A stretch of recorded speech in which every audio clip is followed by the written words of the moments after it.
The pandemic's impact on back-to-school plans in Pima County. Schools want to plan accordingly, and they want to do this right, and they want to make sure that safety is paramount.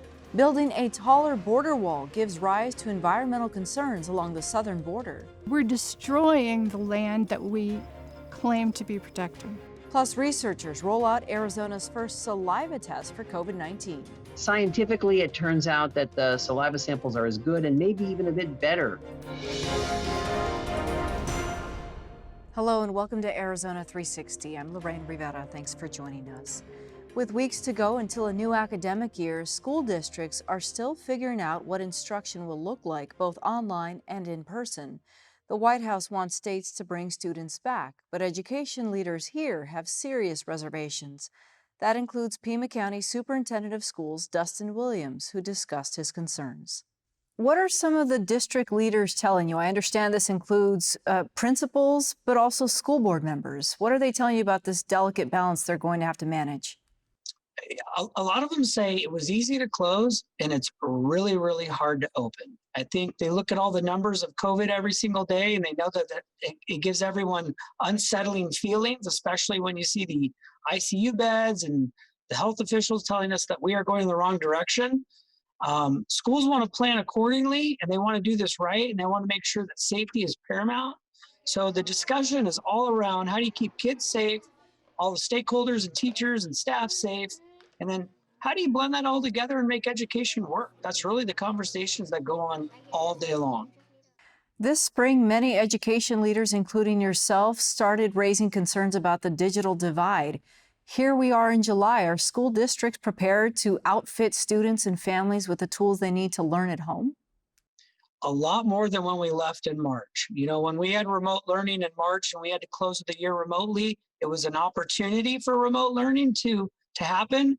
Now the focus has changed for schools to look at how do you make remote learning and mastery? How do you put that all together? What sorts of plans are in place for those families where mom and dad have to return to work, little one has to stay home, and may not have the supervision that's necessary? Yeah, so we care about those parents a lot. We care about those students. And what we want to make sure is that there's an opportunity to blend those aspects. So if we can put together a model where you have a percentage, and we don't know what that is yet, but let's say it was a 50-50 or even a 70-30, 70 maybe being remote learners and then 30% coming to school in person. There's a way to do it. Schools can outfit it and they can make it work. They just need the proper leadership at the governor's office, and then they need the tools to make sure they can provide that safe environment. But it can be done. You've long been a proponent of socialization in the school system. You believe that kids need to interact with one another. How does that happen if it's mostly virtual learning here as we head into the fall? Well, the answer is if it's remote learning, they are not in person. We do miss that aspect. And we've always talked in this office that, you know, the cognitive ability of achieving mastery in school is so important, but the social emotional aspect for us is the home run at the end of the year to really develop our students into great citizens. Something that's really important is these new kiddos out there, they do love technology. So watching them during Zoom meetings with their classes, it does go a long way. We can do some teleconferencing with counselors and social workers, and we can make that work the second go around. It will never replace the in-person, as we all know, and that's dear to our hearts, and we all want that. But safety will take first place on this all the way through. And you can see districts and schools across the state and even the nation already pleading for the higher ups at the state level to give that sort of autonomy and those options. That being said, there have been calls for state lawmakers to return for a special session. Are you hearing anything about that? Absolutely zero. Matter of fact, I hear quite the contrary. Definitely not bringing them back. So for right now, we depend 100% on the governor to give us the leadership that we need. And we're really requesting that it comes in a timely manner. We can't wait as long as some of these executive orders are coming. We'd like to see them a little sooner so we can plan a little bit more efficiently. You've been in the classroom, now you're at the leadership role. Ideally, what would you like to see happen here over the next couple of months? You know, Lorraine, I'm really looking at even further than a couple months. If as the elected leader, I have an opinion. Again, we don't have the authority here. I'd like to see a remote option for this entire year. And if a parent or a student and that fits for their family and they can do that, I'm going to ask that they really consider doing that for the well-being of everyone, most importantly themselves. If in fact in person is the only way you can do that option for your child and your family, we're going to support you. We're going to make it as safe as we possibly can. But at the end of the day, it's all about keeping everybody safe. Okay, Dustin Williams, Superintendent of Pima County Schools. Thanks for your time. Thanks, Lorraine. Early this election season, voters say education is a priority. Recent polls from OH Predictive Insights in Phoenix reveal issues that voters care about most and who they support in high-profile races. We learn more about the results from Chief of Research, Mike Noble, starting with Governor Ducey's COVID-19 response and his latest approval ratings. His job handling of coronavirus, he went from in June, beginning of June, when we were just starting to see the spikes of cases here in Arizona. We took a snapshot and he was 2-to-1 favorability. So 60% approved of his handling of the coronavirus, 28% or so did not. Just in that month time frame, he went from 2-to-1 positive, 2-to-1 negative. So you had roughly, 55% disapproving of his job handling coronavirus, and roughly 28% that are approving of it. So it's interesting. In a matter of 30 days, he essentially his favorability flipped upside down. People always wonder, who are you polling? Are these Republicans and Democrats? We pick likely voters, so people that have a decent chance and probably are coming out to the polls. And so collecting that group, but also make sure it's representative of the population. So that's not just party affiliation, so the right amount of Republicans, Democrats, and independents, but also region, age, gender, ethnicity, because we have a large Hispanic population here in Arizona. And also the biggest one, which white pollsters kind of maybe some of them missed in 2016 elections, where they got some heat about the election results, education level. So folks with a college degree and folks that do not have a college degree, making sure you weight by that, because that was a huge divide in the 16 election, and of course still a big divide today. You've been busy these last few months polling the Senate race as well. Martha McSally showing some very slow gains. When you're looking at the Senate, Martha actually started up a few points, about 5 points, I believe, in this race. However, she's just slowly been going down over time. In our poll last 2 months ago, back in May, she was actually at rock bottom, I would say, at -13. So trailing Mark Kelly by 13 points, who Mark Kelly is a Democrat, and McSally is a Republican incumbent senator. The issue we see in our current polling shows McSally down 9, so she gained 4 points from before. So she made up a little ground, closed the gap. However, the issue is that she's doing very bad with her base is not as consolidated. Only 4 and 5 Republicans say they would vote for her if the election were held today.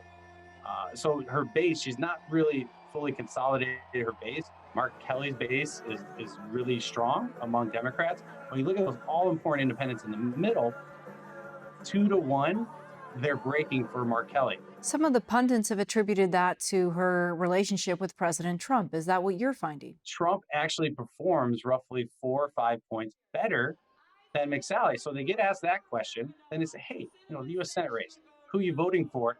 McSally actually doesn't perform as strongly. So basically, the support doesn't fully translate over. So is McSally helping Trump, or is it the other way around? Here in Arizona, he's actually only -5, and then McSally's -9. Many of us, as we go into these next 4 months, we can't turn on the television set without being inundated with ads. Who's spending the big bucks in Arizona? Right now is that it's a battleground for president. So the road to 270, but also for U.S. Senate. And right now, Arizona is projected to have the highest spend in the Phoenix media market. Is projected to have the highest broadcast spend, compared to Pennsylvania and others. In the last quarter, in fact, Mark Kelly was the #1 Senate candidate in the country. That includes incumbents or challengers, and he was even higher than Senate Majority Leader Mitch McConnell. I mean, it's crazy that Mark Kelly, I don't think anyone has ever seen a challenger run for a place to raise as much as it is. I mean, it's basically astronomical. Every year, it seems recreational use of marijuana tries to get itself on the ballot. This year, it looks pretty likely. What does your polling tell you about what Arizonans want when it comes to that 2016, it was on the ballot last, and it actually, many projected that it was going to win. We're actually the only ones that said, hey, we think it's going to be close, but it's going to fall short. And it did. It ended up losing by about 2 points. And so now here we are 4 years later with it back on the ballot. And it's interesting, right now, as of today, is 65% are in favor or would vote for recreational, with roughly 40% or so again. So a huge advantage right now for the yes. So there really hasn't been a competitive no campaign. For example, 2016, yes, it barely lost, but there's also $5 million spent against it. All right, and before we wrap, traditionally, border immigration is a topic that when you poll, people say they care about this issue in the state. Is that the case this year? Arizona was made a name for itself when it comes to the immigration issue. Think about it. We're the home of SB 1070, Sheriff Joe Arpaio, former Sheriff, Paul Babu, all folks, all these other folks, the hardliners on immigration, right? And what's so interesting of the changes due to COVID, one of them is when COVID hit, it drove the concern or the priority among voters among immigration to the ground. And if you probably wouldn't believe it, immigration is not even in a top 3 issue among Arizona voters right now. It is education is actually number 1, healthcare is number 2, and number 3 is jobs in the economy. Okay. All right. Mike Noble joining us from OH Predictive Insights in Phoenix. Thanks for your insight. All right. Thanks so much for having me. Though polls show the border and immigration may not be at the top of voters' minds, the issue maintains its presence here in Arizona. Across the state's more than 260 miles of linear border, 63 of which are currently undergoing construction. Among them is along the Buenos Aires Wildlife Refuge, southwest of Tucson, and near the Coronado National Monument in Cochise County. Tony Paniagua has more. At more than 100,000 acres, Buenos Aires National Wildlife Refuge is a scenic landscape among rolling grasslands southwest of Tucson. Rich in biodiversity and color, it is an oasis for Melissa Owen and her husband Troy. Owen used to volunteer and work at the refuge. Eventually, she moved next door. When this property came up for sale, Troy and I just sort of held hands and took the plunge and bought it. Their 600-plus acres includes a vineyard, fruit trees, and chickens. We want to have the vineyard. We've been interested in growing grapes for a really long time, and so that's part of it. But also, we are really, really committed to protecting a little bit of desert grassland, and we want to have this, perhaps make a foundation so that we can protect this area. We have done a lot of work with erosion control.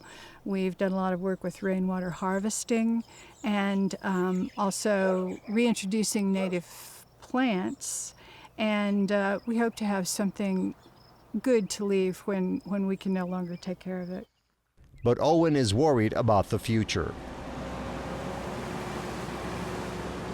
She learned recently that the federal government is constructing a 30-foot high fence along the border in the community of Sasabe, about 3.5 miles from her ranch. Although details about water usage are in the preliminary stages, Owen worries contractors will dip into nearby wells or dig for new ones, depleting a precious resource. Water is our lifeblood. When I turn on my water spigot, it's like opening my wrist and watching blood gush out. It is the most important resource that we have, and in my estimation, it's being squandered in a really shameful way. At Coronado National Memorial in the Huachuca Mountains south of Sierra Vista, well east of the Buenos Aires Refuge, Trevin Hooker is also dismayed about a border project. It's important historically, culturally, and environmentally. In this case, the proposed barrier and road is taking place by the Arizona Trail, an 800-mile path that runs from the border with Mexico to Utah. This area on the Arizona Trail is significant because it's on the southern terminus of the Arizona Trail. This is where people start and end their journey. Instead of new barriers and roads, Trevin thinks the agency ought to rely on technology, which has a long presence in this region. They already have a multi-million-dollar blimp that sits and does surveillance in the sky. As we've seen, there's a 50-foot radio tower with vehicles monitoring it that are here 24/7, and there's armed Border Patrol agents who are in this area and hiking this area. That alone should be a deterrent and is a deterrent. U.S. Customs and Border Protection says it needed more time to answer specific questions from Arizona public media about Owen and Hooker's construction and environmental concerns. However, in May, the agency issued a report summarizing feedback it received about projects in Pima and Cochise counties, which are slated to cover more than 60 miles. CBP acknowledged that in April of 2019, the Secretary of Homeland Security waived multiple environmental laws to expedite construction in areas with high levels of illegal crossings. Over a month-long period last year, CBP says it received more than 13,000 written comments, including 55 comments that specifically addressed negative impacts to archaeological sites and protected areas like the Buenos Aires National Wildlife Refuge.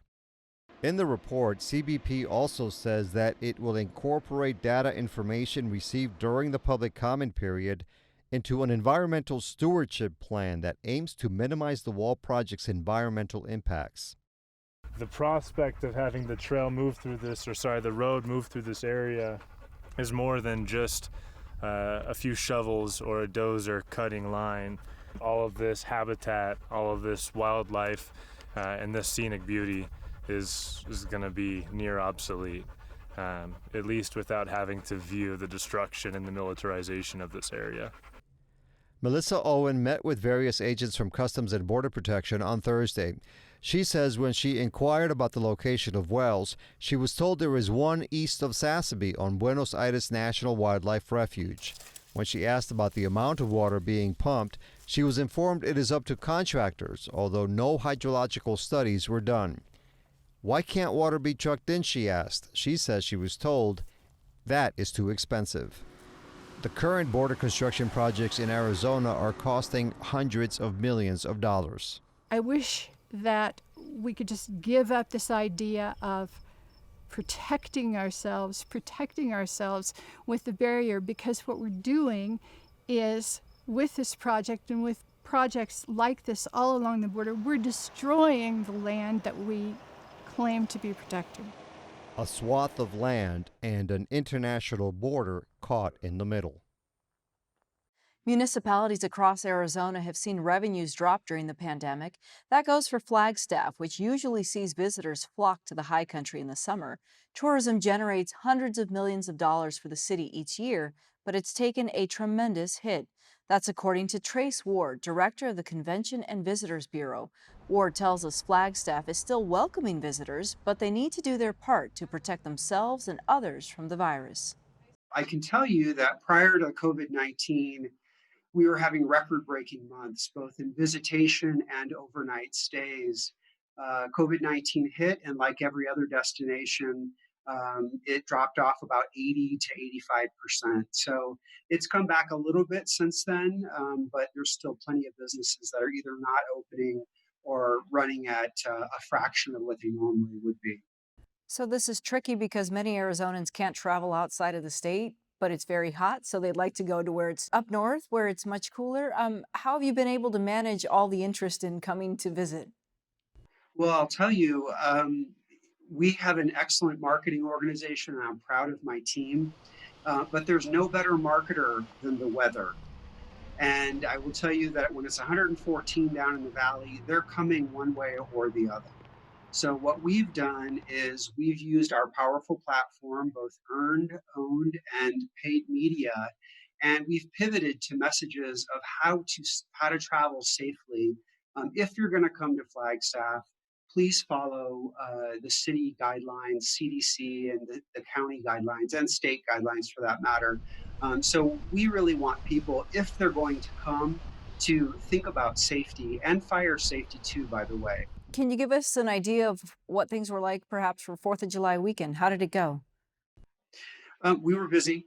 The hotels were sold out mainly, at least from what I know. It's anecdotal. I don't have stats on every single hotel, but it was very busy in town. And, again, we're trying to put out the message that if you're going to come, please, please mask up, social distance, wash your hands. There's plenty of forest and hiking and things you can do where you don't have to be in close proximity to people who are not in your party.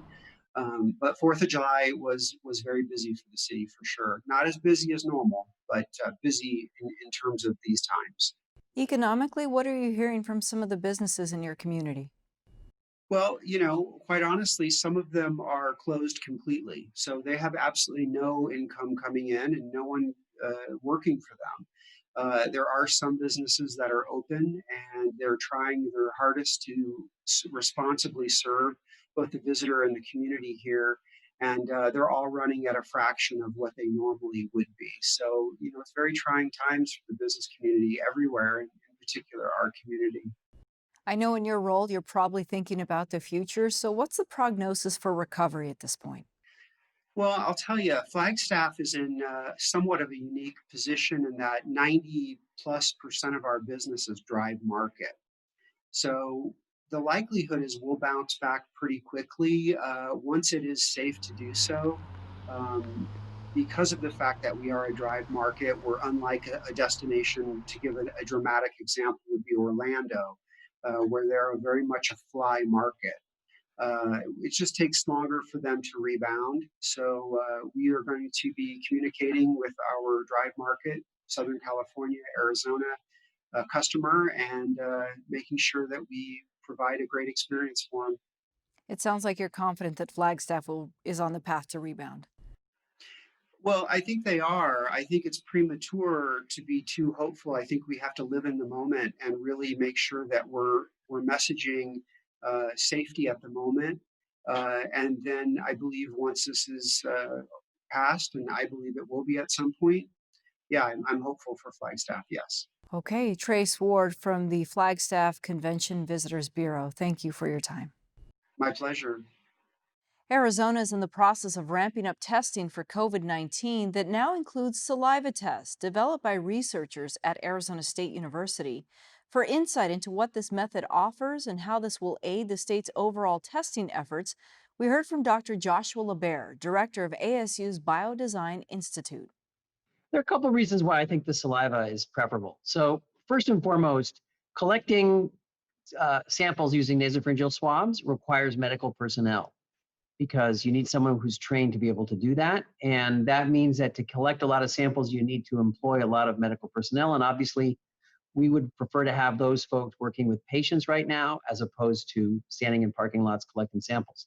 In addition, the swab can trigger coughing and sneezing, which means that the personnel have to be wearing a lot of protective gear so that they don't get sprayed upon and transmit the virus. That doesn't happen at all with saliva collection. So we don't have to go through a lot of PPE to collect these samples. In addition, it's actually a very simple sample to collect, and it's relatively non-invasive for the person. So people find it pretty simple. They just use a drinking straw. They spit down the drinking straw into a tube. We collect about 1.5 ml of solution, which is about 1/2 teaspoon, and they're done. So it's pretty simple, and we can collect it from a lot of people all at the same time. So we can hand out a lot of tubes and straws. People can go separate themselves or stay in their cars, spit down the straws, collect the samples, and then deliver them to us. And of course, scientifically, it turns out that the saliva samples are as good and maybe even a bit better at detecting the virus. When you think about it, when you use a swab, you're taking a small, wiping of solution and then adding it into saline. Whereas our specimen is entirely from the patient. It's 100% biofluid from the person, so more likely to contain the virus. Testing with saliva isn't necessarily new, so how easy was it for your researchers to sort of pivot and use this as another option? It took a little bit of work, both in the laboratory and in consideration of how to collect the samples, for us to get all the kinks worked out so that we could work in large numbers. We had to do a little bit of development on our robots. We had to develop, play around with tips. And we also had to think about how do we inform people how to deliver the sample. So it took a little bit of coaching. We had to remind people not to eat or drink for 30 minutes. But once we kind of worked out those details and figured out how to work with it on the robot, it worked pretty well. As far as the supplies, the collection, are you where you need to be, or are you at risk of running out of things to do these tests? Right now, we seem to be pretty good. We're ramping up for our process. We're looking to do around 100,000 samples for the state of Arizona. We're also preparing to take back all our students and our faculty in the fall. And so we have 100,000 of those people coming back. So we are ramping up, and in the process, we are making sure that we have all the supplies we need to run all those tests. But for the moment, we seem to be okay. How many tests have you actually performed so far? Probably about 10,000 that we've done with saliva. We've done more with, we started with swabs, and then we transitioned over to saliva several weeks ago. But those numbers are going up quickly. We're doing roughly 1,000 a day right now, maybe a little bit more than that. And we're looking to scale that up even faster. Given that this is your area of expertise, where would you rate Arizona's testing at this point thus far? We need to get caught up. We're not doing enough. We probably need to triple it from where we are right now. Certainly we're better than we used to be, but we have a ways to go to get where we need.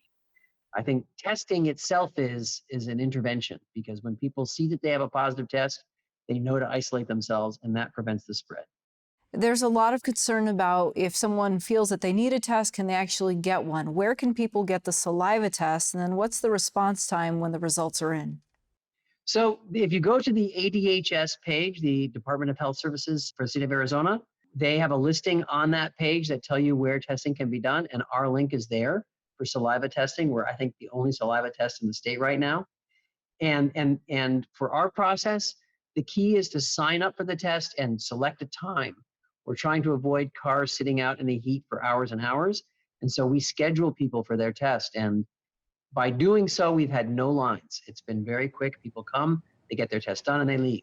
So just come at the time that you sign up for. The results, once we do the test and the test gets back to the lab, are usually out in about 24 hours, maybe a little bit more than 24 hours, well before 2 days. So we usually get it out a little bit more than 24 hours from the time we get the sample. Do you anticipate offer this testing outside of the state of Arizona? For now, we've got a lot to do in the state, so we're kind of focusing here. We may, ASU does have some campuses in Washington, D.C. and in California and so on, and we may help those folks there, but for the most part, we're focusing on the ASU population and a lot of partners within Arizona. Okay, Dr. Joshua LeBaer joining us from Arizona State University. Thank you. It's a pleasure. Thanks very much. That's all for now. Thanks for joining us. To get in touch, visit us on social media or send an email to arizona360@azpm.org and let us know what you think. We'll see you next week.